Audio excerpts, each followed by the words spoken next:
Buenas noches con todos y todas. El Centro Bartolomé de las Casas les da una cordial bienvenida, tanto a los seguidores por las redes sociales como a las personas que hoy día nos acompañan.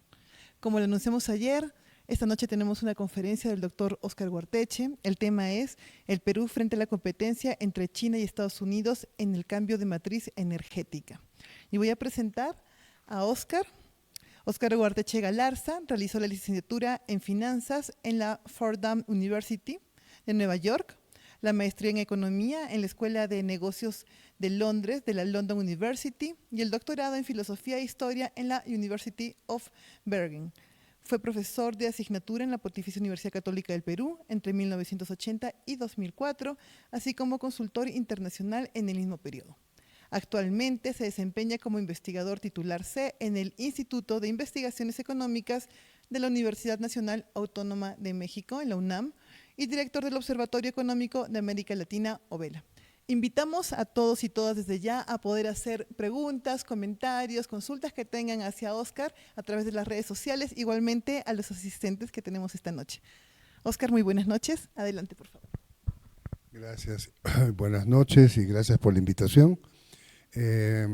Quiero saludar en estos 50 años del Bartolomé de las Casas a los fundadores, a Guido del Ran y a Enrique Urbano, a quienes conocí muy cercanamente durante muchas décadas y con quienes trabajé en las décadas del 80 y 90 muy cercanamente, tanto en la Asamblea de Asociados como en el Colegio Andino y en otras actividades en la época.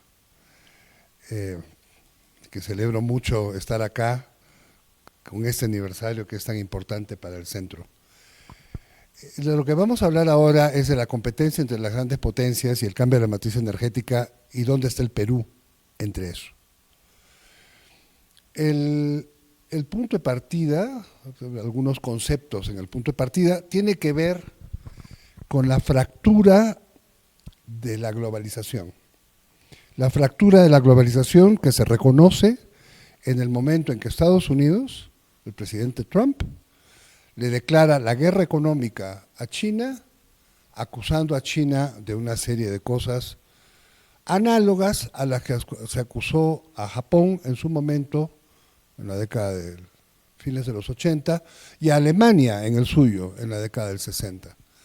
Es decir, hay una repetición en la narrativa estadounidense que los problemas de competitividad de Estados Unidos son en realidad un problema del otro. Y en todos los casos la cuenta se la pasaron al otro. O sea, el tema de Alemania se resolvió cuando el dólar abandona la paridad con el oro, se flotan los tipos de cambio, el marco alemán se revalúa frente al dólar, o sea, el dólar se devalúa frente al marco, con lo cual el comercio entre Estados Unidos y Alemania se redujo y se reequilibró la balanza Alemania-Estados Unidos. Entonces le exportó a una recesión a Alemania importante. Lo mismo le hizo a Japón a fines de la década del 80, con el Acuerdo Plaza del 85, presionaron a que soltara el tipo de cambio, luego presionaron a que se abriera la balanza de pagos, luego presionaron a que se abriera la bolsa de valores, y cuando se abría todo el capital extranjero, vino una inmensa masa de capital de Nueva York, entraron a la bolsa en Tokio, la bolsa se disparó, los bancos entonces comienzan a prestarle a sus clientes japoneses porque la valoración de las acciones ha subido y en un cierto momento se van. Se desploma el tipo de cambio y los bancos se quedan con los préstamos descalzados, tenemos una quiebra bancaria y lo que hemos visto después que son 2 décadas de depresión con deflación en Japón. Eso es hecho por Estados Unidos a mano. Y ahora el nuevo objeto de la guerra es China.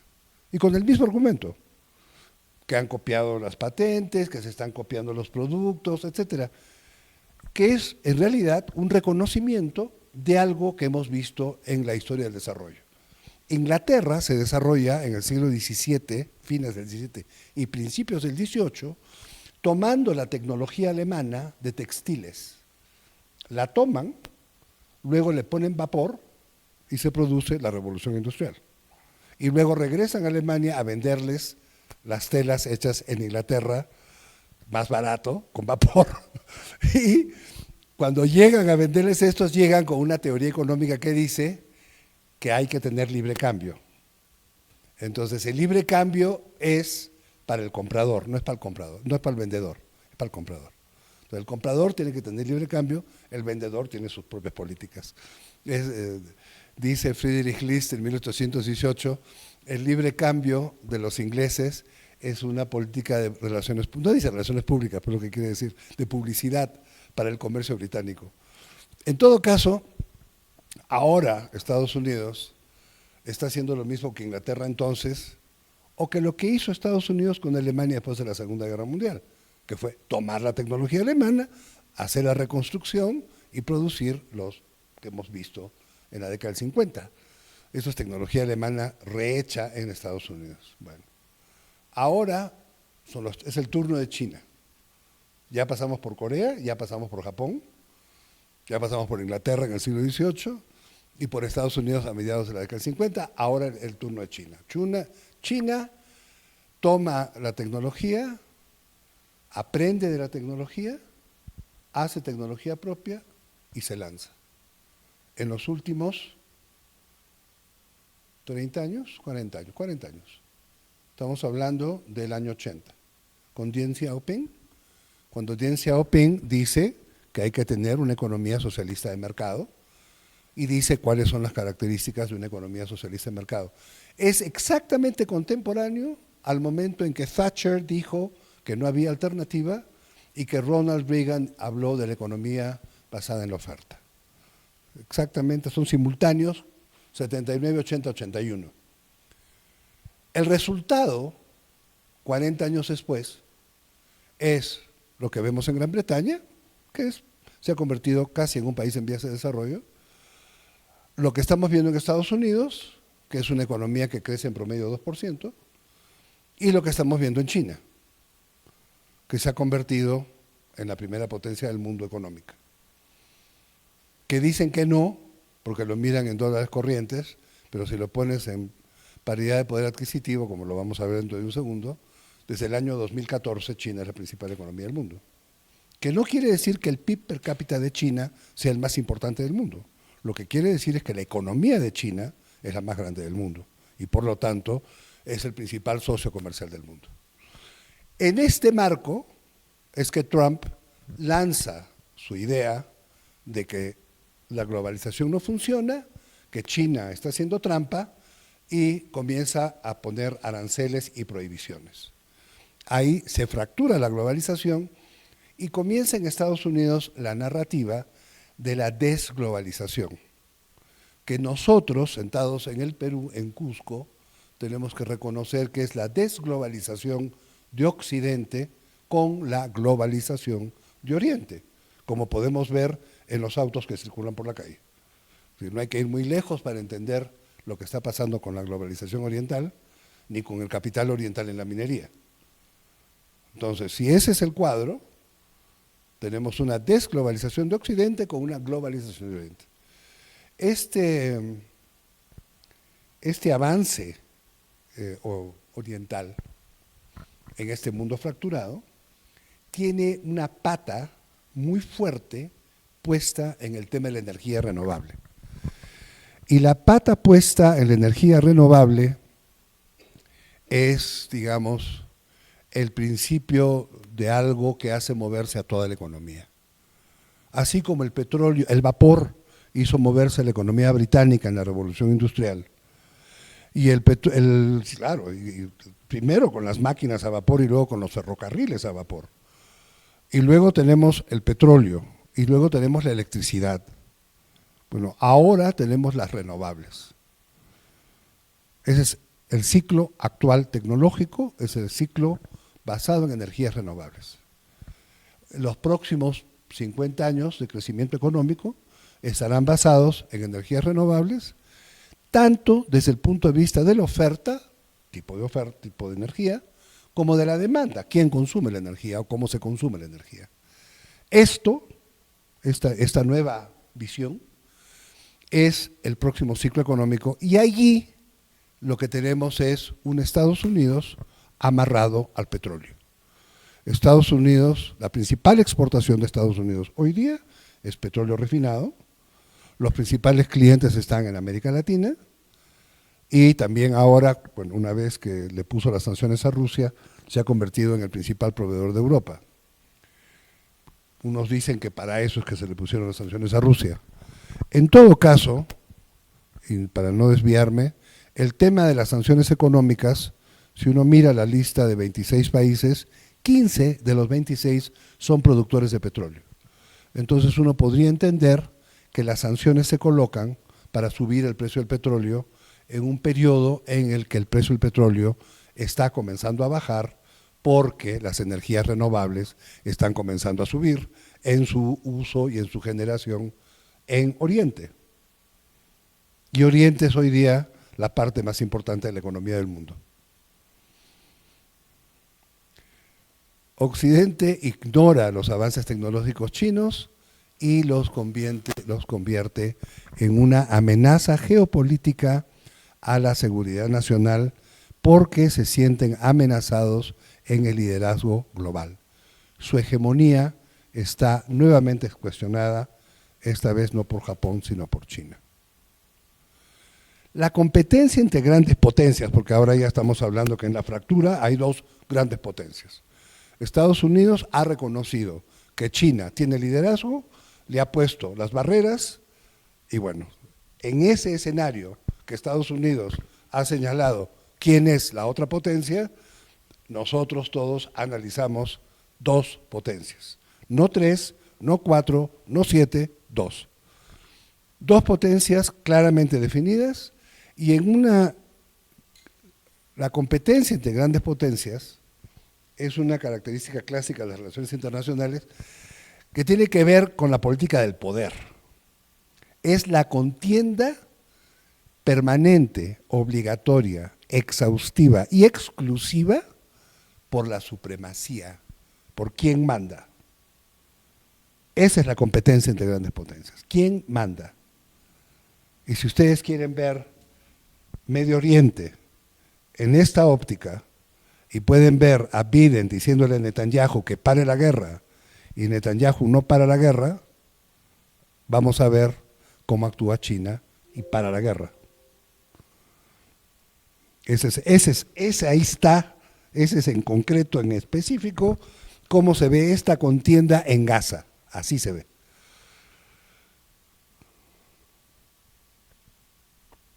El problema con la competencia entre grandes potencias es que es inevitable. Cuando una potencia emergente cuestiona el liderazgo del hegemón, el hegemón no puede ponerse de lado.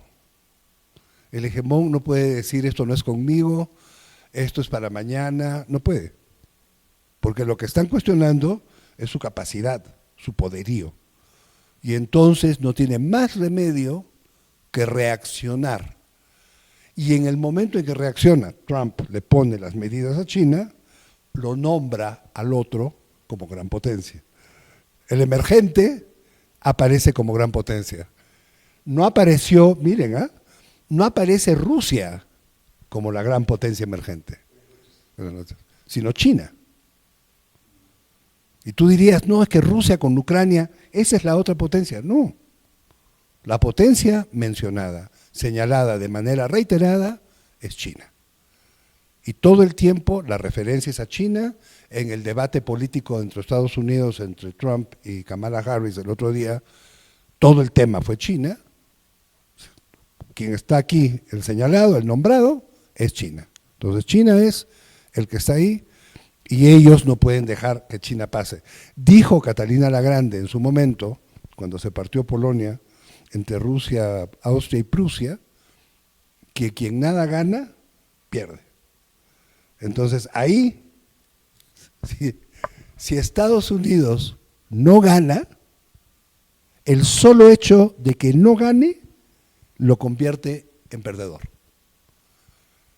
Y ahí, si miran ustedes nuevamente Gaza, han habido por lo menos 4 llamados del presidente Biden a Netanyahu a que pare la guerra y no la ha parado. Quien ha perdido, quien ha salido desautorizado como líder mundial, garante de la paz mundial, ha sido Estados Unidos. Y quien lo ha desautorizado es un aliado pequeño en Medio Oriente, que es Israel, que es un aliado pequeñito, pero lo desautorizó. No paró la guerra y le siguió pidiendo plata y siguió diciendo que si no les daban plata iban a ser responsables de la masacre de Israel. Y esto, digamos, es como vamos viendo la debilidad de Estados Unidos.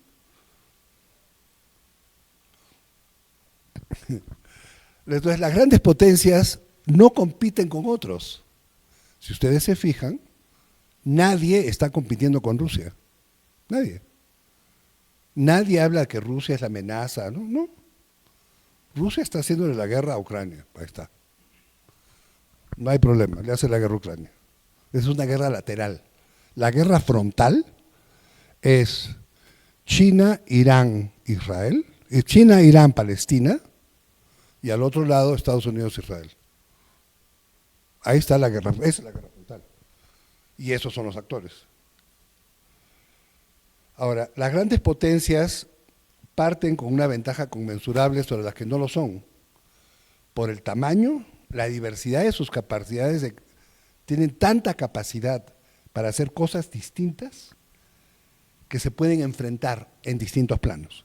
Entonces, mientras por un lado Estados Unidos y China compiten en autos eléctricos o en autobús, bueno, en realidad no compiten, pero se enfrentan en autos eléctricos y en autobuses eléctricos, también en naves que van al espacio, en la industria farmacoquímica, en aviones de pasajeros, en celulares, en laptops, en aparatos electrónicos domésticos,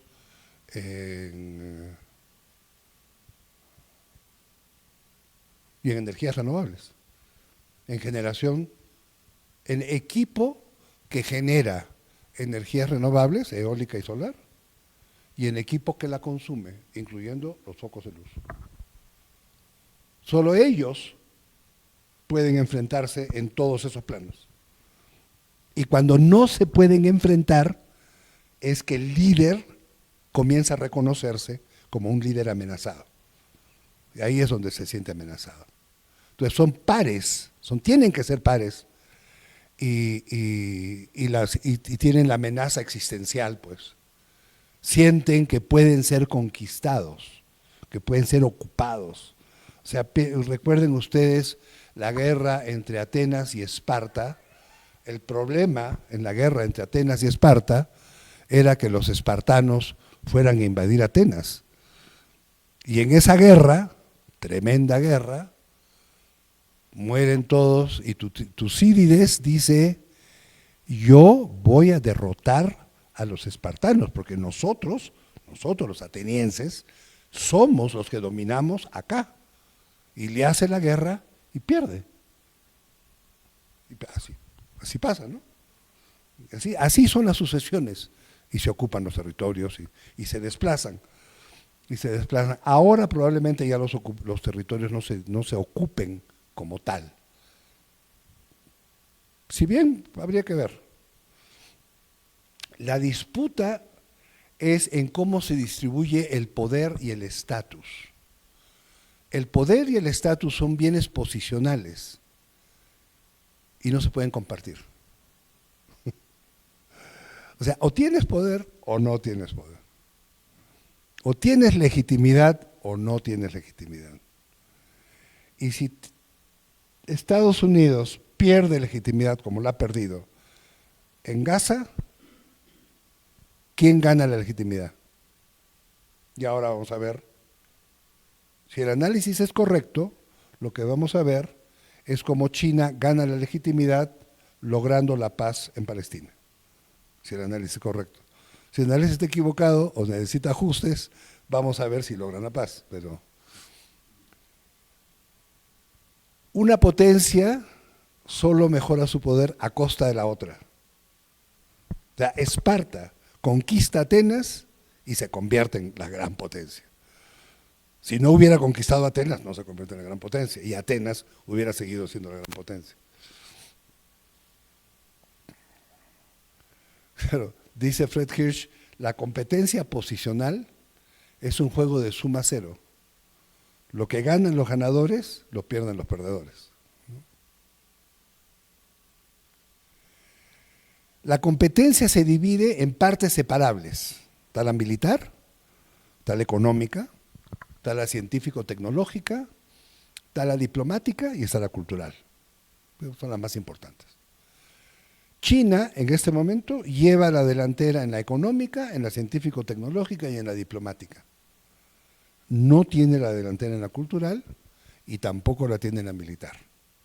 Aunque Estados Unidos está haciendo todo lo posible para que China destine más dinero a lo militar, desvíe ese dinero del desarrollo económico, o sea, con eso frena su crecimiento, pero China a su vez, el conocimiento que tiene lo pone en lo militar y lo utiliza para lo científico-tecnológico, con lo cual lo convierte en un círculo virtuoso y lo que tendría que ser un freno se convierte en un motor de desarrollo. Bueno, ahí están. El ejército chino es mucho más chico que el estadounidense, no tiene la capacidad de destrucción, no tiene la cantidad de ojivas atómicas y estas cosas, pero ya tienen, por tanta insistencia que ha habido de que China es una amenaza y que China puede ser atacada militarmente porque es una amenaza, China ya tiene un misil balístico intercontinental que puede ir desde China hasta el continente americano. Y lo han estado paseando por las calles con fotos las semanas pasadas. Eso es un adelanto militar que es para frenar la militarización de la política exterior americana, que se ha ido militarizando conforme la debilidad diplomática se ha ido acentuando.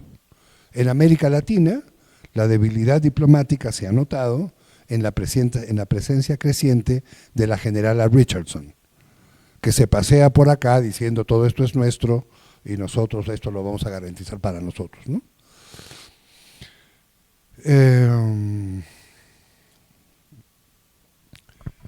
A veces la competencia entre grandes potencias se trata como algo distinto de la guerra, porque es una competencia, pero cuando se intensifica, se siente la posibilidad de una guerra mayor. Al tener grandes potencias, cada potencia tiene una esfera de influencia. Y esto nos lleva a la teoría de las esferas de influencia. La teoría de las esferas de influencia dice que hay un área, hay un espacio en el que se ejercen su dominio, su predominio económico, diplomático, cultural, militar, etcétera, todo lo que hemos visto antes, que ahí lo controlan, lo controlan. Y América Latina está entre dos esferas de influencia. Estamos claramente en la esfera de influencia de Estados Unidos con la doctrina Monroe de 1823, que definió que América, el continente, era para los americanos del norte. Eso lo dejó clarísimo Monroe. Y ellos nos garantizan la seguridad en la forma del Tratado Interamericano de Ayuda Recíproca del año 1947.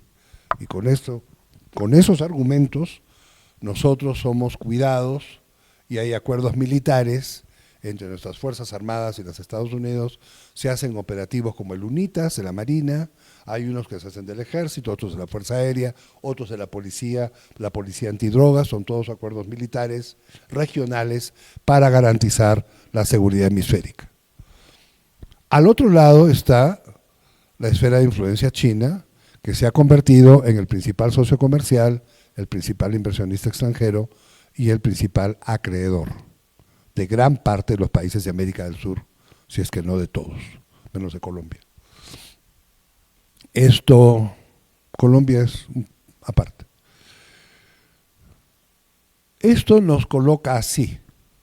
El lado rojo es China, que tiene liderazgo tecnológico en energías renovables, con vehículos de transporte masivo de pasajeros y vehículos de transporte privado de pasajeros, está en la delantera ahí. Ahora en aviónica, ellos construyeron un avión, se llama el C919, que es una copia casi exacta del A320 de Airbus y del 737 de Boeing, y cuando al Boeing se le salió la puerta y comenzaron a dejar de volar, los chinos fueron a la feria aérea de Singapur, mostraron su avión y las líneas aéreas asiáticas, que son las principales compradoras de aviones del mundo, dieron órdenes de compra por las primeras 1000 unidades. Ahí, y esto pasó hace 2 años.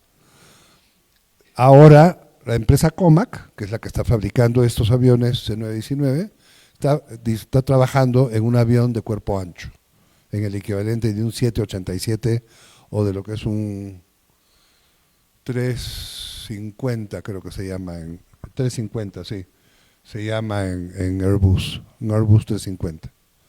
Entonces son aviones anchos que tienen 12 asientos a lo ancho, me parece que es, 2, 4, 4, 6, 10 asientos a lo ancho, que tienen capacidad para 320 pasajeros. Están trabajando en eso. Boeing sigue sin producir aviones, está parada, y además Boeing tiene en este momento una nave espacial que se ha quedado anclada dando vueltas al orbe con 3 astronautas. Eso también es Boeing. Entonces la empresa Boeing, líder mundial en aviónica, claramente ya no es un líder mundial en aviónica, y la empresa Comac, que nadie la conocía hace 3 años, es hoy, si no la líder mundial, la segunda después de Airbus. Eso en aviónica. Farmoquímica. Toda la química básica del mundo hoy se hace en China. Toda. Y por eso lo del fentanilo, etcétera, ¿no? Pues ahí se hace. Y de ahí sale la química básica y se exporta a Europa, se exporta a donde sea, para producir los productos químicos que todos utilizamos. En telecomunicaciones, China ya está en 6G, en la red 6G. Cuando llegó China a la red 5G, hace 5 años, que es cuando yo comencé con este tema, el Departamento de Estado mandó una misión a los diferentes países para advertir que China quería venderles la red 5G, que era una amenaza a la seguridad de cada país porque iba a servir para el espionaje. Entonces, al principio hubo una reacción en Occidente diciendo, bueno, sí, tal vez, ¿no? ¿Quién sabe? Pero al poquito tiempo se vio que la velocidad del 5G es 100 veces más rápida que 4G y que para mover toda la información que se está moviendo se necesita 5G. Y todos pasamos a 5G. Y las empresas estadounidenses se quedaron colgadas de la brocha con su investigación que no prosperó. Este ha sido un tema de gran conflicto que terminó con la directora financiera de Huawei en la cárcel en Canadá, acusada de una serie de cosas, porque ella finalmente era la responsable de que se hubiera hecho la red 5G. Bueno, ahora ya estamos en la 6G. Estados Unidos sigue sin lograr la 5G, China ya está en la 6G, y ahí vamos. Y lo otro, que es también tema de gran conflicto, es la fabricación de galletas electrónicas, los chips. Los chips básicos se hacen en Taiwán todos. Hay una empresa que se llama TSMC, que está en Taiwán, que fabrica el 95% de los chips del mundo. Pero un chip es materia prima. Entonces el chip sale y antes de todas estas sanciones que ha puesto Estados Unidos en la guerra esta, salía, iba a China, se le hacía una maquila, iba a Estados Unidos, se le hacía otra maquila, volvía a China, se le hacía otra maquila, en Estados Unidos se quedaban unas que seguían una ruta y las que volvían a China seguían otra ruta. Pero las 2 primeras maquilas se hacían en China y en Estados Unidos, iban y venían.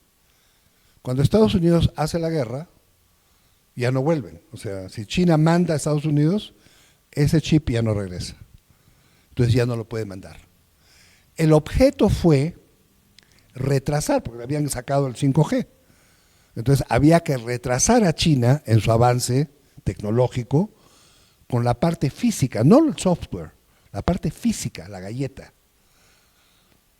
Y se dijo, hace 3 años, se dijo, bueno, esto nos va a retrasar, dijo China. Y la empresa Huawei dijo, pero nosotros vamos a hacer un esfuerzo por nivelarnos. Hace pocos meses, 6 meses, sacó Huawei un teléfono con el chip de siguiente generación y Estados Unidos gritó foul. No ven, nos copiaron otra vez, no sé qué. No. Siguieron desarrollando la tecnología en China y Huawei tiene ahora ese nuevo teléfono que tiene, entre otras gracias, que es lo suficientemente delgado como para que uno pueda hacer esto con el teléfono. Y se lo puede poner en el bolsillo. Se divide en 3, lo puedes doblar en 3, te lo pones en el bolsillo. El ancho del nuevo chip es 1/15 de una hoja de papel. Métanle a eso capacidad de procesamiento y se pueden ustedes imaginar el potencial de eso, ¿no? Con eso puedes hacer funcionar cualquier cosa. Al otro lado está el retraso tecnológico estadounidense, que está basado en energías fósiles, vehículos de transporte a gasolina, tiene problemas con Boeing, aviones y vehículos espaciales, comunicaciones en 4G+, tiene fabricación de galletas, chips con un rezago de 4 años, están actualizándose como pueden, pero rezagados, y con una política proteccionista. Entonces, mientras China, con su adelanto, hace lo que han hecho todos los adelantados tecnológicos en su momento, que es abrir el mercado, Estados Unidos hace lo que hacemos todos los rezagados, cerrar el mercado, que es lo que nosotros llamamos, otrora, la industrialización por sustitución de importaciones. Eso es lo que está haciendo Estados Unidos. Ese es el proteccionismo industrial para las ramas de punta donde China lleva la delantera. Aquí tenemos las esferas tecnológicas de influencia. La de China está basada en el comercio. Y ahí América Latina entra todita, África entra todita, Medio Oriente entra todito. La venta de productos de última generación y servicios en mercados nuevos conforman su esfera. Y China mira al país a donde llega, ojo, como proveedor de insumos para las nuevas tecnologías. Ellos entran a África calculando el riesgo no sobre la rentabilidad, sino sobre la seguridad que van a tener de tener el insumo que necesitan dentro de 20 años para fabricar. En un trabajo que hice que va a salir publicado en un libro, no sé cuándo, creo que es Springer, sobre las inversiones de China en Rusia, hice un cálculo de riesgo país para 40 países y lo contrasté con las evidencias empíricas y lo que salió es que los chinos entraban a invertir en países donde Occidente calcula que el riesgo país es D, o sea, donde uno no entra de ninguna manera. ¿Y por qué entran? Porque en todos los países donde ponen el dinero están las materias primas que ellos van a necesitar dentro de 20 o 30 años para fabricar lo que están fabricando tecnológicamente. En América Latina, Estados Unidos su esfera de influencia la hace sobre la base militar, la militarización de la política exterior, presión política sobre los países de la cuenca del Caribe, percibe que América Latina es una amenaza porque se está convirtiendo en un mercado para China. Entonces ahora parte de la reacción militar tiene que ver con cómo impedir que América Latina se vuelva un gran mercado chino y también trabar las inversiones en recursos naturales estratégicos de China. Entonces cualquier cosa china es traducida al lenguaje militar. Hoy me llegó, y les ha llegado a ustedes, una cosa de Infobae que dice que el puerto de Chancay servirá para el desembarco de tropas chinas. O sea, estamos en el delirio, porque entonces las tropas chinas desembarcan, está bien, ok, y van a caminar hasta Texas para invadir Estados Unidos. ¿O qué? No sé, ¿no? Porque o sea, la imagen, el imaginario, es los chinos invaden América, el continente americano, por el puerto de Chancay. Cuando yo estaba en Nicaragua en la década del 80, el imaginario es que los rusos iban a atacar Texas porque los aviones Sukhoi que había comprado Nicaragua tenían capacidad de vuelo a Texas. Y Nicaragua no tenía aviones Sukhoi. No podía tener aviones Sukhoi, porque un avión Sukhoi despega y cuando llega a velocidad crucero está en Panamá. ¿Para qué quería Nicaragua tener un avión Sukhoi? Nicaragua tenía aviones a hélice para poder volar adentro del territorio, pero se inventaron los aviones Sukhoi y la campaña contra los aviones, y eran aviones rusos hélice, pero Ilyushin eran, pero se inventaron que eran Sukhois y que eran aviones de guerra. Entonces, ¿no? Entonces, son estas construcciones a través de la prensa, y se va construyendo a través de la prensa, porque el dominio cultural sigue ahí, van construyendo a través del dominio cultural la imagen de la amenaza militar, y la amenaza militar no existe, lo que hay es la amenaza tecnológica. Entonces, China lidera en lo tecnológico y Estados Unidos reacciona con lo militar. El Instituto de Políticas Estratégicas australiano sacó un informe en diciembre del año 23 que dice que el liderazgo mundial de China se extiende a 37 de 44 tecnologías, que abarcan campos como defensa, el espacio, robótica, energía, medio ambiente, biotecnología, inteligencia artificial, materiales avanzados y tecnología cuántica clave. Dice que las 10 instituciones de investigación más importantes del mundo son chinas y generan 9 veces más artículos de investigación de gran impacto que las americanas. Esto lo dice un instituto australiano.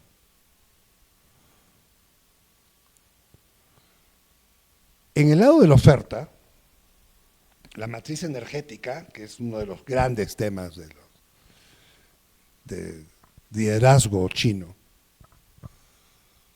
China adelanta con paneles solares y molinos eólicos y es el primer eslabón en las cadenas de valor de esos productos. De manera tal que si usted mañana se compra un panel solar español para calentar la ducha de su casa en San Blas, se habrá comprado un panel solar español cuya alma es China. Y si es danés, alemán, italiano o estadounidense, su alma seguirá siendo China. Por otro lado, los chinos tienen la gran mayoría de los paneles solares del mundo. Según el Global Energy Monitor, China tiene en construcción 180 gigavatios de energía solar y 159 gigavatios de energía eólica, que elevará el total de energía eólica y solar en construcción a 339 gigavatios en China, que es 9 veces más que los 40 gigawatts en construcción en Estados Unidos. 9 veces más. O sea, el nivel de rezago en el campo de la energía es monumental. La encuesta la hace el Global Energy Monitor en China a parques solares que tienen más de 20 megawatts de generación eléctrica. Pero en China se sabe que los parques solares más pequeños y los parques y las planchas solares de viviendas generan hasta el 40% de su capacidad instalada eléctrica. Entonces, estos 339, súmale 40% más, y eso es en realidad lo que hay en China. Con lo que China muy rápidamente se está convirtiendo en un país de energías renovables. Mientras tanto, es el principal comprador de carbón del mundo para generación eléctrica y de petróleo del mundo. Desde el punto de vista de la demanda, se ve así. En el año 2015 fabricaron en China es como 58.000 unidades se registraron, y esta línea verdecita es la participación de Estados Unidos, es la verdecita, que está encima en el 2015. En el 2016 hay una rayita azulita, esa es Europa, y la verdecita sigue siendo Estados Unidos. En el 2017 queda solo Europa, en el 2018 Estados Unidos tiene un poquito, pero si ustedes lo miran, a partir del año 20, China tiene dentro de China registrados como 59.000 unidades.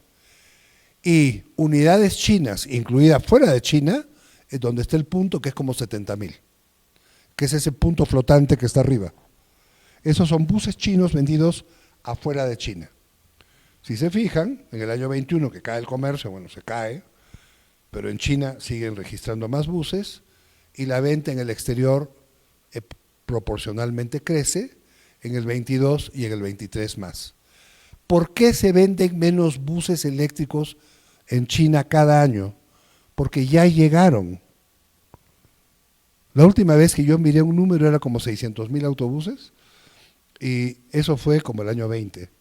O sea, ya andan por el millón. El resto está comenzando. Y en Europa Occidental, que es la línea azul, han avanzado un poco más, sobre todo en Alemania y en los países nórdicos, y ahora que hemos visto en España y en Portugal, pero en líneas generales todavía están muy basados en petróleo, y en Estados Unidos ni hablar, pues, ni hablar, o sea, el nivel de rezago es total. Y esto es vehículos. Si ustedes ven la línea, no sé, aquí es una fría, pero no se ve la parte de abajo que es donde están los colores. El celeste es energía, ¿cómo se llama?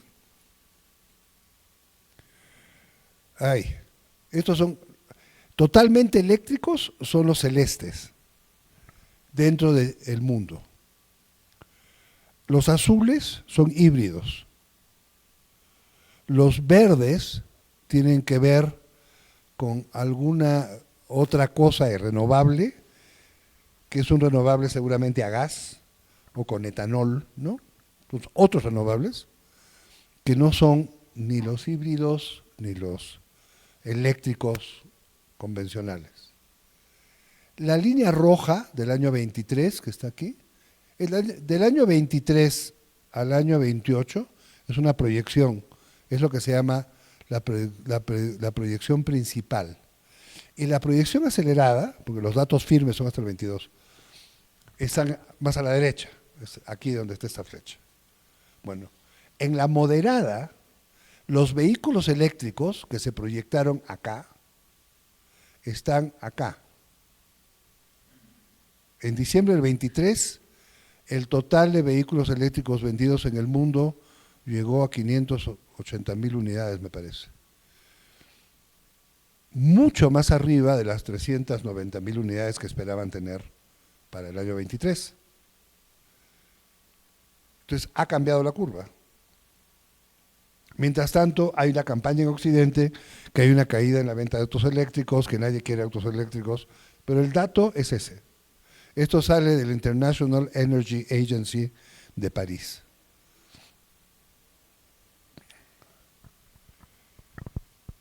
La generación, la capacidad de generación eléctrica en el 23 creció 50% más y es básicamente toda en China y va a ser toda basada en China. Para terminar, como comenzamos, cuando un país menor como Esparta quiere sobrepasar al país dominante, el país dominante le hará guerra para destruir la amenaza. Sin embargo, la perderá y el país menor se convertirá en dominante absoluto. Esto lo dice el profesor Allison de la Universidad de Harvard el año 2020 en un informe del Instituto Aspen. Entonces, China le amenaza la hegemonía de Estados Unidos a través del liderazgo tecnológico, la evidencia se ve en la generación y uso de energía, existe una disputa por quién controla las fuentes de la energía, el rezago puesto en evidencia es la amenaza a la seguridad nacional del hegemón declinante. Finalmente, ¿le hará la guerra? Muchas gracias.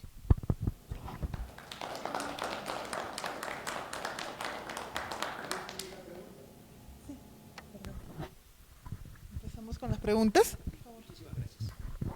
Quisiera que nos explique un poquito más claro en esto de China versus Estados Unidos, al cual yo me resisto, porque jamás… No. Ahora sí, ya. Quisiera que nos amplíe explicativamente versus China con Estados Unidos, tomando en cuenta lo siguiente: en el mundo antiguo todos los países europeos llegaron a ser potencias. ¿Por qué? Porque eran realmente independientes o alguien hegemonizaba. Y el último país potente, el líder de la potencia mundial en todo aspecto, político, tecnológico, científico y demás, es Estados Unidos, al cual yo creo que nadie le va a poder superar. Quisiera que me explique esa parte usted, cómo analiza o cómo califica este versus entre China y Estados Unidos. Gracias.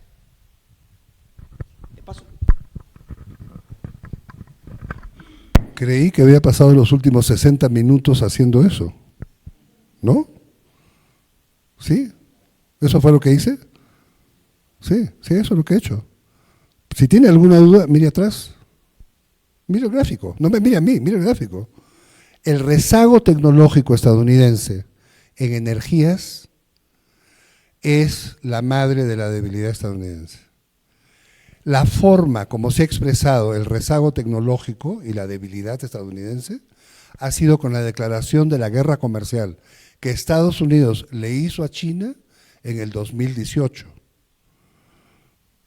Esa declaratoria de guerra convirtió a China en la otra gran potencia.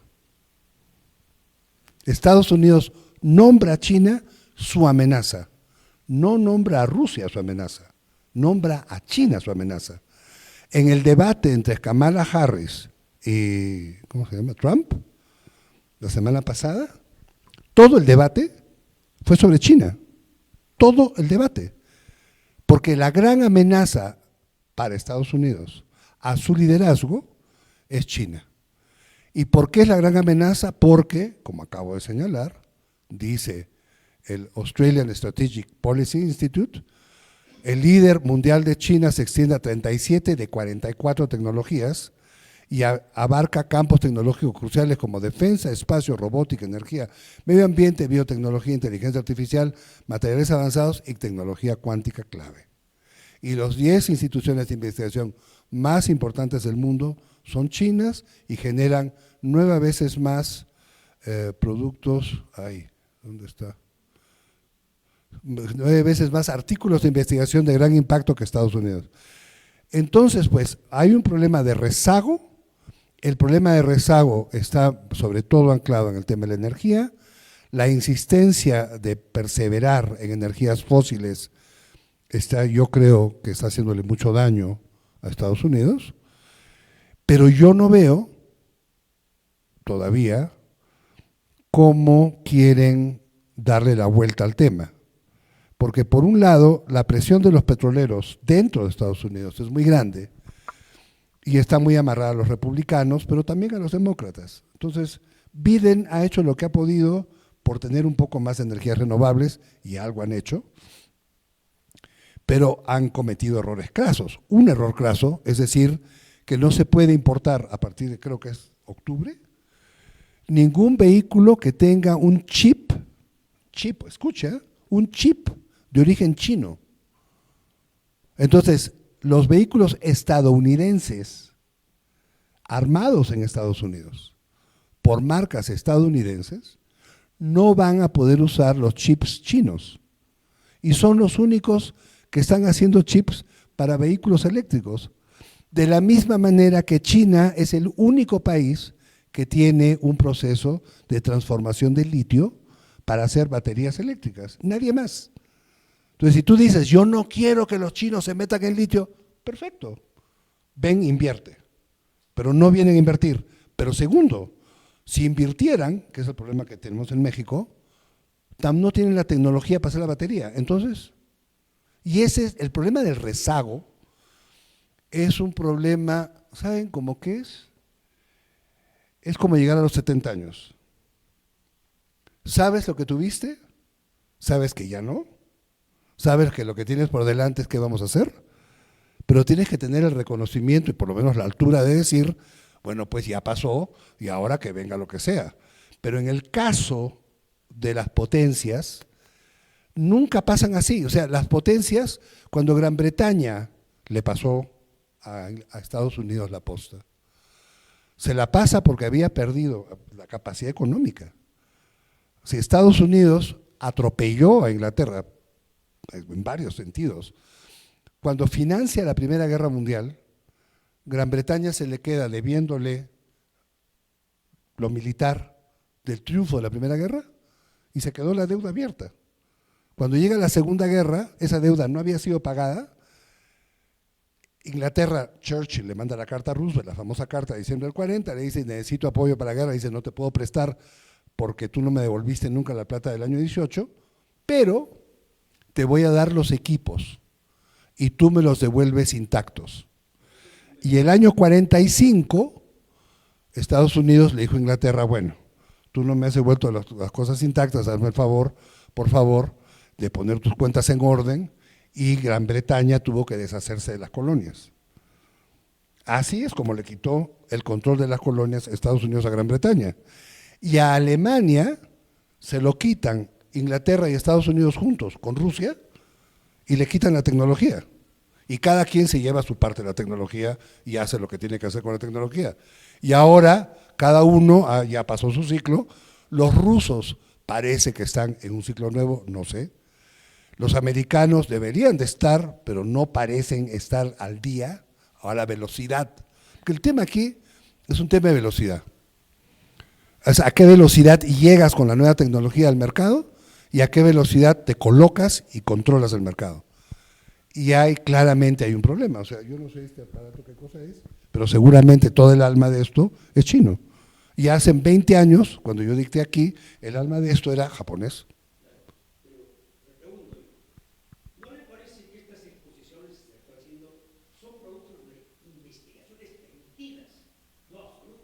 ¿Cómo? La exposición que usted hace Sí. son producto de investigaciones, si se quiere, parciales. Parcial. Donde ha permitido el sistema. No son íntegras, no son profundas. Porque cree usted que al haber un investigador… Señor, tengo 5 años trabajando para hablar media hora. 5 años. Esto que les he dicho son 5 años de trabajo.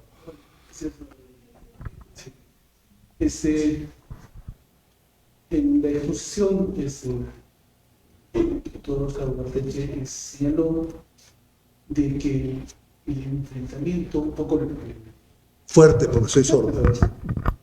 ahora, Sí, fuerte. Tú tienes que hablar fuerte. ahora, Ya. ya. Señaló de que el enfrentamiento, por ejemplo, bélico que hay entre Medio Oriente, era un enfrentamiento frontal entre China, Palestina, ¿no es cierto?, Irán y Estados Unidos, Israel.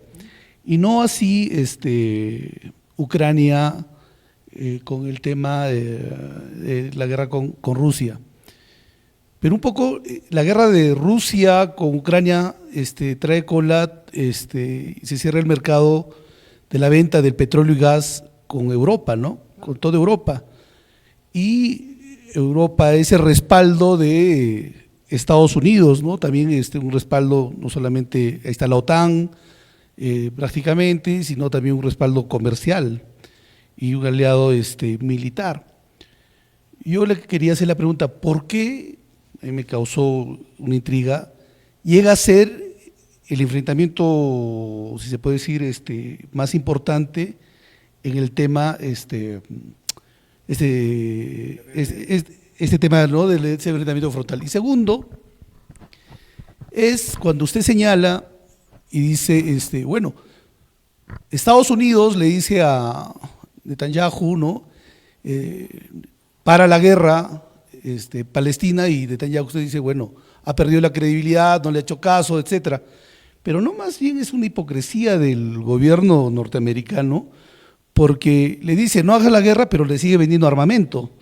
Un poco igual es el tema en Medio Oriente, perdón, en la Asia Oriental, con Taiwán, con Japón y con Corea, que están incrementando su armamento y Estados Unidos sigue vendiendo también armamento, igual en Europa, porque hay la posición que ante la crisis económica que tiene Estados Unidos, de 35 billones de dólares, y por día tiene un interés de 3.000 millones de dólares, la única forma de mitigar, o la única forma momentánea de mitigar esta crisis es en base a su venta de petróleo, ¿no? Y a la producción industrial armamentística. Entonces, ¿no sería más bien otro mecanismo de Estados Unidos más bien de generar una guerra para vender este armamento en vez de querer controlar un tema de paz y un control, se podría decir, más moral a nivel del mundo? Fíjate, lo que hace de el eje medio oriental el eje principal del mundo hoy es que China logró la paz y la garantiza entre Yemen, Irán y Arabia Saudita, y logró la paz después de una guerra de ¿cuántos años? 15 años. Y ellos logran la paz y la garantizan. Le ponen el dinero, se convierten en los principales compradores de petróleo de los tres, le ponen ejército para garantizar que nadie va a atacar a Yemen, y por eso nadie ha atacado ahí. Los Houthis han tirado lo que han tirado y nadie ha reaccionado, porque ahí está China, el ejército chino está ahí, para garantizar la paz. Entonces, China está garantizando la paz en Medio Oriente, y en esa medida China ha convocado a los representantes de Hamas y de Hezbollah a Beijing a conversar con los israelíes y con los árabes sauditas y qué sé yo, Qatar, para tratar de llegar a un acuerdo. Es en ese mérito. Al otro lado de eso, Estados Unidos le vende más armas a Israel. Entonces, eso es pues la debilidad del uno y la fortaleza del otro. Es decir, lo que da fortaleza no es hacer la guerra, es no hacerla. Eso es lo que te da la fortaleza. O sea, el cañonazo es una señal de debilidad. Si tienes que dar un cañonazo es porque no puedes ganarla por las buenas. Y ahí están.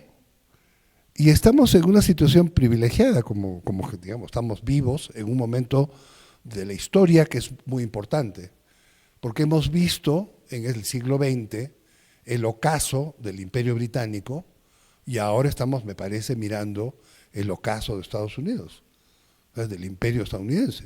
Y esta es la caída de dos ocasos, pero además, al mismo tiempo, se cayó la Unión Soviética, que en su momento era la potencia hegemónica que emergía, y no emergió, Estados Unidos la triunfó sin una bala, la hundió limpio. O sea, el liderazgo estuvo clarísimo. No, la Unión Soviética implosiona sin que se haya disparado una bala. Y ahora lo que tenemos es no sé cuántas guerras al mismo tiempo, y quien no dispara una bala es China. Está calladito, tranquilo. No escuchamos hablar de las conferencias en Beijing, salvo si lees el Daily, ¿cómo se llama? ¿El China Daily? ¿Cómo? El Global Times, sí. Entonces, pero eso es lo que hay que leer, porque la prensa de Occidente ya no trae la información, ¿no? Oscar, primero gracias por esta exposición y bueno, después agradecerte por estar en Cusco, ¿no? Es una gran oportunidad conversar contigo. Y mucho más de esta problemática que quienes tenemos ya los años, sabemos que antes la bipolaridad entre Rusia y Estados Unidos era una cuestión que parecía insuperable, pero al final, como tú mismo expones, dice que esto no se ha desarrollado, no ha caído la Unión Soviética con mucha guerra, sino más bien por la implosión que ha tenido, ¿no? Ahora podríamos hablar ya de una bipolaridad chino-norteamericana, ¿es posible? Y la otra cuestión que me pregunta es, Perú, ¿cómo se va alineando, no? O sea, cuando uno habla y esta última último evento que hubo, creo que en Inglaterra, ¿no? Donde dicen que el puerto de Chancay se va a convertir en una base estratégica para las cuestiones marinas y de armamento chino, ¿no? Y la otra cuestión también es que hay una hegemonía, se puede decir, o una mayoría en el país, en la inversión, por ejemplo, minera. La electricidad de Lima está ahora en manos de los chinos, ¿no? ¿Cómo crees que esta situación se va explicando en el mundo norteamericano, ¿no? O sea, ¿cuál es su sospecha? Y la otra cuestión, que un poquito más latinoamericano, ¿qué juego tiene en esto Venezuela, en esta contienda, ¿no? Gracias. Mira, el Perú está en una situación interesante porque está en la intersección de las dos esferas de influencia. Nosotros estamos en un punto donde una esfera se monta sobre la otra. Entonces tenemos por un lado la cosa de seguridad que nos da Estados Unidos y por el otro la cosa económica que nos da China. China controla no la electricidad de Lima, la electricidad del Perú, toda entera. Se compró Enel de Chile, Enel era dueño de no sé qué tanta cosa en el Perú, más las empresas mineras tienen sus propias generadoras eléctricas. Entonces, si tú sumas la generación de las mineras, más la generación de Luz del Sur, más la generación de las otras, todo sumado, el sistema eléctrico peruano está en manos de chinos. Y yo lo que estaba pensando es, con la falta de agua por la sequía, yo me imagino que lo que va a hacer China es colocar parques solares para hacer generación eléctrica renovable en el Perú. El Perú es uno de los pocos países que tiene un alto índice de generación eléctrica renovable porque teníamos pues hidroeléctricas, ¿no? Pero con la sequía de estos últimos 7 años, el nivel del agua ha bajado muchísimo, entonces no hay la capacidad de generación que había. Esa es una cosa. La otra es, en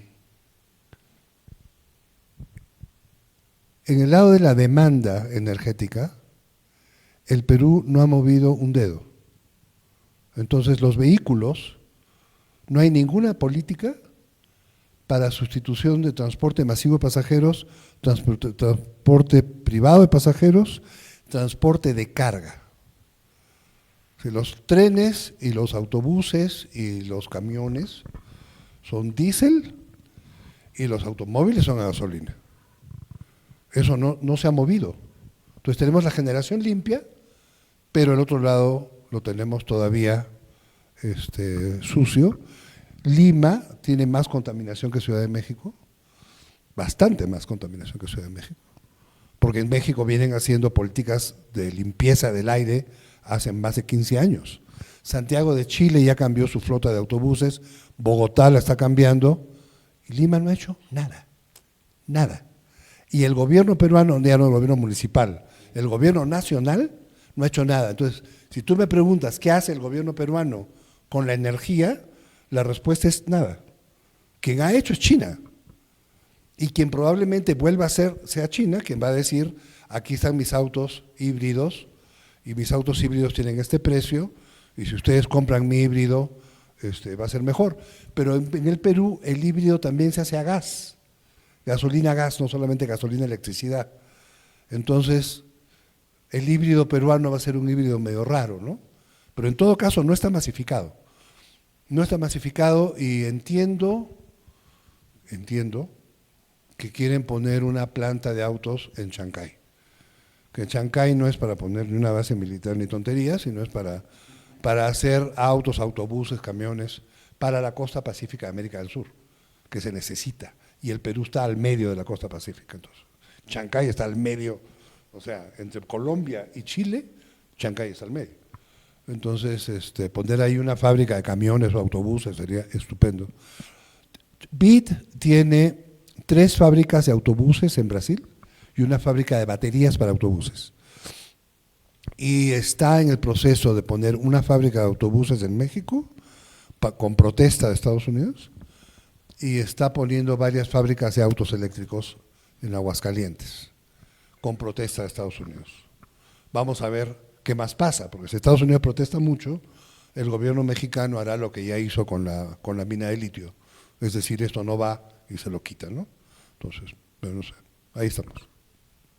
Ahora, ¿cómo juega Venezuela? Venezuela es una ficha China-Rusia frente a Estados Unidos. Y por eso, en la elección de Maduro, nadie dijo, bueno, que saque y muestre los votos. Nos dijeron, nosotros ratificamos la elección de Maduro ahorita, porque Rusia tiene base naval y China tiene inversiones en petróleo y en oro, muy grandes. Entonces, ya ratificaron. Sí, doctor, agradecer su exposición, muchas gracias. Y todos sabemos que China va a estar en el puerto de Chancay.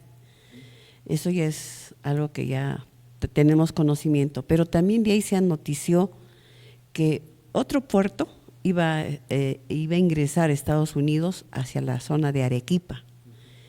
Entonces, un poco viendo la exposición, yo digo, ¿no? Y qué suerte vamos a correr los peruanos, ¿no? O sea, en la medida de que va a haber presencia de dos potencias, una, sí, claro, por lo que ahora me ha indicado con algún retraso, ¿no? Sí. Y tecnológico, etcétera, y el otro siendo líder en esto, ¿no?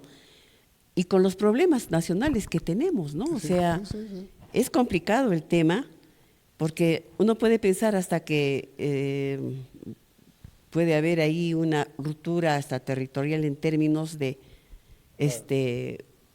acá que están los chinos, acá están los de Estados Unidos, pero yo lo veo menos atractivo Estados Unidos porque como está atrás años luz, ¿no? Y lo segundo que quería era un poquito que nos pueda ampliar, y quizás especialmente para mí, el tema del hegemón, ¿no? Porque es un tema que explica de cómo las poblaciones a veces, no a veces, generalmente, y ese es creo ¿cómo diríamos? El oro, como para que la gente piense como piensan, y en el caso peruano también, que pensemos y seamos más papistas que el Papa, o sea, que seamos más neoliberales que los propios neoliberales, ¿no? Claro. Por ahí me gustaría que nos amplíe sobre el tema del hegemón. Gracias. Claro. Es que el hegemón, a ver, primero para los puertos, que es lo más fácil, lo más rápido. Sí, lo que ha pasado, y que me produjo una gran sonrisa, es que casi al mismo tiempo que llegué yo a Lima en 4 semanas, llegó el subsecretario de Estado para América del Sur, creo que fue, y anunció que Estados Unidos pondría un puerto ahí cerca de Matarani, ¿no? No dijo Matarani, pudo haber dicho Matarani, pudo haber dicho, ¿no? Vamos a potenciar Matarani, está bien pues, ¿no? No, vamos a poner nosotros nuestro propio puerto. Ok, ¿con qué plata? ¿Nosotros quiénes? ¿Nosotros, el gobierno federal de Estados Unidos? No puede. ¿Nosotros qué? ¿Una empresa estadounidense? Ya pues, que la ponga. Y que compita con el banco de crédito que es dueño de Matarani. El tren acaba de Bolivia, acaba en Matarani, porque Romero produce soya en la zona de Santa Cruz. Entonces, el tren, el viejo tren que pasa por Puno, Juliaca, etcétera, se conecta con el de allá, con el de Bolivia, no sé cómo se conecta, ¿no? Ahorita ya me olvidé cómo es que se conecta. O no sé, se conecta en autobús por camiones, llega por camiones a Puno y ahí pasa el tren y ahí baja a Matarani.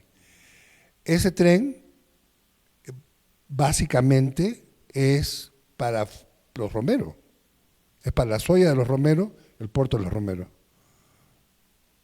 Yo no he visto, puedo estar mal, pero yo no he visto salir por ese puerto todavía minería boliviana. Yo pensé que sería el puerto de salida de la minería boliviana, pero no fue, o no es. Entonces, ¿van a poner un puerto más? Está bien que lo pongan. ¿Para quién? Entonces está bien que lo pongan. Pero digo, si ves el gobierno federal, no lo van a poner, pues no tienen cómo. Entonces, pero sí fue un gesto político de anuncio que va junto con la campaña ahora, que es la nueva campaña de estos días, donde Chancay se ha convertido en una base militar china, ¿no? Es gracioso, pero bueno, hay que tener sentido del humor también con eso. ¿Qué pasa con el hegemón? El hegemón controla la tecnología primero, ¿no? Es lo que más controla, es la tecnología. Pues es hegemónico porque tiene el control tecnológico y militar. Y luego tiene el cultural, el diplomático. Pero tiene, dentro del cultural, tiene una cosa que es importantísimo, tiene el control del discurso. Entonces, si tú controlas el discurso, mi teoría económica es la teoría económica que funciona. Entonces, ¿yo qué voy a hacer? Yo te voy a producir a ti tus mejores profesionales, y tus profesionales que han aprendido en mi escuela van a pensar como pienso yo. Entonces, los sistemas de intercambio estudiantil tienen ese objetivo.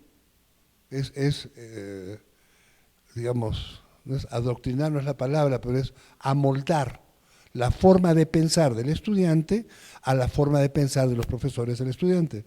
Y aquí viene pues una soberana paradoja. Yo estudié en Nueva York, en Londres, y mientras estudiaba decía que esto no es así. Pero claro, pues ya la capacidad crítica se ha perdido, ¿no? Ya no hay capacidad crítica. Pero en esa época sí había, pues. Entonces, teníamos a París como referente, entonces había discusión, hoy no hay discusión. Pero sí, hay el control del discurso, y el control del discurso sale a través de la prensa. Entonces, así se produce que tú tengas gobiernos que son más alineados en América Latina de lo que les tocaría por realidad económica. O sea, al gobierno peruano, por realidad económica, le tocaría estar a la misma distancia de China que de Estados Unidos.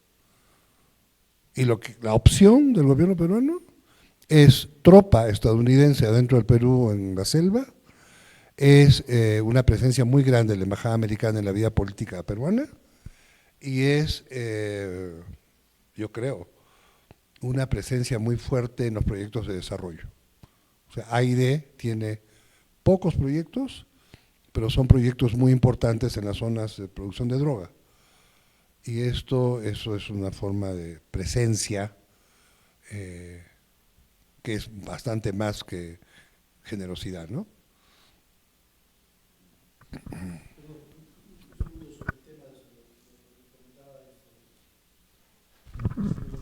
Y acuérdense, hable fuerte que soy sordo. Ya, sobre lo que comentaba Oscar. Justamente cuando dice a la misma distancia, hace poco el gobierno peruano, mediante su presidente, conversó dándole un respaldo a Zelensky en el tema de Ucrania, y Cancillería apoya a Israel, ¿no? Pero eso no quiere decir de que el presidente haya viajado a China y haya tenido esta reunión con la recepción de Xi Jinping, ¿no? En China. Entonces, ¿qué le viene a Perú? Pues claro, la pregunta es: ¿qué le viene a Perú en este marco de distancia, o hay que esperar un poco el desenlace que se puedan dar durante esta coyuntura? Y para finalizar, perdón, la pregunta es sobre esta guerra ya comercial, sobre esta guerra tecnológica. ¿Usted cree que vamos a pasar a una guerra militar? ¿Se podría dar esta tercera guerra mundial? Por ejemplo, hace poco Nereo sacó en signos de interrogación un libro hacia la tercera guerra mundial, poniéndolo en signos de interrogación. Esa sería la pregunta. Yo creo que estamos en el escenario más cercano a una tercera guerra mundial.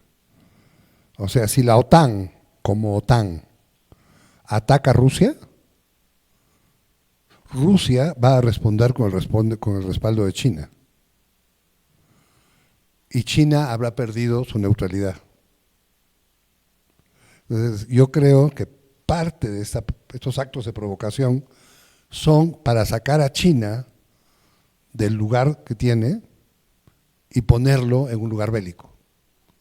Pero ahí pasa lo de Atenas con Tucídides.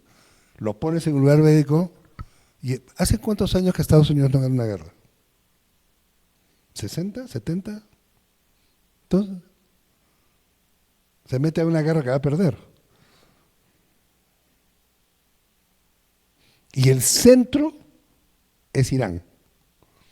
Ahí está. Si tú quieres, bombardeas Irán, Irán te reacciona, China se descoloca o China logra la paz. Pero si China se descoloca y mueve tropa, perdió. Entonces China tiene que jugar a fortalecerse y a no parpadear, mientras Estados Unidos está tirando bombas por todos lados como loco, vendiendo las armas que puede para financiarse, que no logra, pues no crece. Le produce más déficit externo. La guerra le produce más déficit externo. Porque la industria militar está enchufada para afuera. No es que los insumos tecnológicos son importados. Tú no puedes usar un tanque americano sin chips chinos. No puedes, pues. Porque si todos los chips son de Taiwán y todos los chips de Taiwán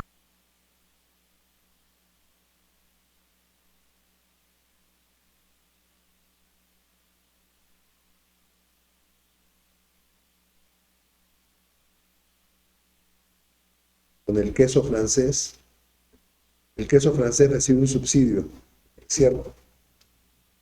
Entonces, Francia no va a poder exportarle quesos a China en represalia de que China no puede venderle autos eléctricos a Francia. Pero le pesa mucho más el queso a Francia que el auto eléctrico a China, que tiene el mercado mundial. En cambio, el principal mercado del mundo de quesos se les va. Bueno, exactamente eso se lo pueden hacer igualitito. Y decimos, a partir de la fecha, China prohíbe la exportación de todo tipo de tecnología que sirva para funciones militares. Y en ese momento, Estados Unidos para la fabricación de tanques, aviones, se insumen de ahí. Ese es el juego. Es un juego tecnológico en las alturas, y por eso es que es tan ridículo. Te dicen, no, que van a poner una base militar en no sé, ¿para qué? ¿Para qué? ¿Te tiras un dron desde no sé dónde? O sea, China, ¿para qué tiene que venir aquí en físico? Estados Unidos, ¿para qué tiene que venir aquí en físico? O sea, las razones de presencia física son control territorial. Pero si no tienes necesidad de control territorial porque es inversionista extranjero, ya pues, ya tienes el control territorial. Eres dueño de la mina, de la fábrica. ¿Ya? El problema es que no son, pues. Estados Unidos pierde eso, lo gana el otro lado. Una pregunta más. En este momento, es mi turno, disculpe. Oscar, gracias por la conferencia. Yo tengo dos preguntas, digamos, relacionadas en una. Primero, el tema de la posición de América Latina y el Perú como fuente de materia prima en esta competencia. Digamos, China ya está ganando la batalla. En el Perú no solamente tienen la luz, ya tienen las grandes mineras están en la propiedad china, pero me gustaría preguntar por el litio, que además es un elemento fundamental en el cambio de matriz energética, ¿no? Litio. Entonces, ¿cómo va esto? No solo pensando en el Perú, digamos que estamos atrás frente a lo que está pasando en litio en Bolivia, en Chile y en México, ¿no? Primero eso, cómo va el juego ahí. Y lo segundo es, cuando mencionas que hay, bueno, sí, que estamos en medio de estas dos esferas de influencia, se abren algunas posibilidades, ¿no? Para los que estamos al medio, digamos. Ya no estamos solamente dentro de un corsé de zona de influencia, sino la segunda zona de influencia nos permite, digamos, cierto movimiento. Bueno, que lo veamos o no ya es otra cosa, que lo aprovechemos o no ya es otra cosa, ¿no? Pero la pregunta va en ese sentido, ¿en qué opciones, digamos, se tendría como país en aprovechar esta soltura del corsé? digamos, para avanzar, ¿no? Entiendo que en Bolivia, por más de que hay una crisis y se ha parado en cuanto al litio, tenían un acuerdo con la empresa china para desarrollar el litio y no solamente exportarlo como piedra, sino ya con un procesamiento, ¿no? Entonces, ¿qué opciones hay en países como el nuestro que estamos en este momento entre las dos zonas de influencia? Mira, específicamente sobre el litio, en Argentina hay 44 proyectos de litio, 8 son de capital chino. Esos 8 de capital chino, uno ya está produciendo hace 2 años y está asociado al gobierno del departamento de Jujuy, que recibe el 10% de los ingresos brutos por la venta del litio. Ellos no exportan, el litio es una sal. Ellos convierten la sal en un carbonato. Ahí lo convierten en carbonato, porque pesa menos y lo sacan como carbonato. La idea es fabricar las baterías en Argentina. Vamos a ver qué pasa con los otros 7 proyectos cuando terminan. Hay otros capitales, canadienses en particular, y hay uno chino, que es muy importante, de Zhengfeng. Zhengfeng es la única empresa que es capaz de transformar el litio en una batería. Ellos son los que tienen la capacidad. Ellos pasan del litio en la mina al carbonato y del carbonato a la batería. Zhengfeng era la que tenía la inversión en México, en Bacanora. México le expropia a Zhengfeng la mina de Bacanora con el argumento que está haciendo lo mismo que ha hecho Bolivia. Pero no es. En el caso de Bolivia, el gobierno boliviano se asoció con Zhengfeng para el desarrollo de la mina en Uyuni. En Bolivia, Zhengfeng tenía la mina y el gobierno mexicano se la quitó y la cerró. Y lo que está esperando el gobierno mexicano es que una empresa estadounidense, probablemente Livent, entre. Pero vamos a ver si Livent entra. Porque yo supongo que eso sí tiene que ver con esfera de influencia inmediata. O sea, como está a 300 kilómetros de la frontera de Texas. Entonces, a 300 kilómetros de la frontera, Estados Unidos no quiere ver chinos. Y mucho menos en litio. Y la gobernadora de Arizona dijo que haría un proyecto energético en el norte de México y estamos esperando el proyecto. Bueno, supongo que ahora con el nuevo gobierno veremos el proyecto. En el caso de Chile, es una empresa estadounidense asociada a una empresa china. Y ellos están exportando y les está pasando lo que sabemos, pues ellos tienen que exportar a China para que China procese el litio y lo puedan colocar para la fabricación de la batería. Entonces, en última instancia, sí, es capital estadounidense y en última instancia acaba en el mercado de Shanghái, que se ha convertido en un mercado de commodities donde se vende ahora carbonato de litio. China tiene el monopolio del carbonato de litio, o sea, no hay duda. Lo que no tiene es el monopolio de las minas. Las minas sí hay, te digo, en el caso de Argentina son 44 proyectos, 8 proyectos chinos, pero hay muchos proyectos canadienses. Me parece que también hay 8 estadounidenses, pero de los estadounidenses me parece que están en marcha 2 y los otros están esperando. Hay una anécdota famosa cuando fue Ivanka Trump a Jujuy, donde está esta famosa china que está operando ahora. Ivanka Trump fue en los días previos al golpe a Evo Morales en el año 19 y fue con tropa americana en un avión militar.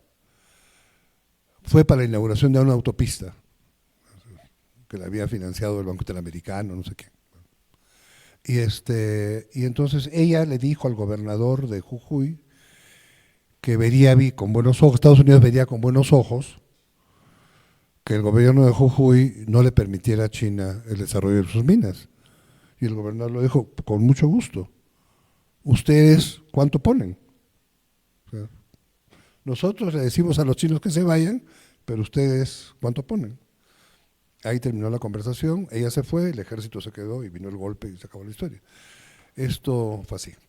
Entonces hay un problema y ahí el Perú no juega.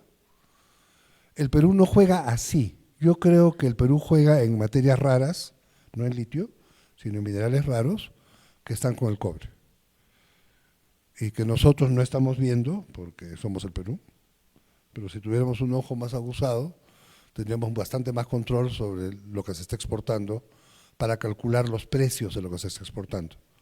Porque yo creo que en el contenido de cobre que está saliendo cobre con de todo, con neodimio, con todos los minerales raros, ¿no? Básicamente. ¿Cómo se puede aprovechar eso? Industrializándolo. ¿Estamos con la hora? ¿Sí? No, entonces vamos a concluir porque estamos con la hora. Cualquier cosa luego pueden consultarle también a Oscar. Entonces queremos agradecerte mucho, Oscar, tu participación estos 2 días con la presentación de la publicación sobre la corrupción del Perú y hoy día sobre esta conferencia, ¿no? Sobre las grandes potencias y el cambio de la matriz energética. Realmente ha sido muy ilustrativo, muy interesante y hemos aprendido mucho con ese tu compartir.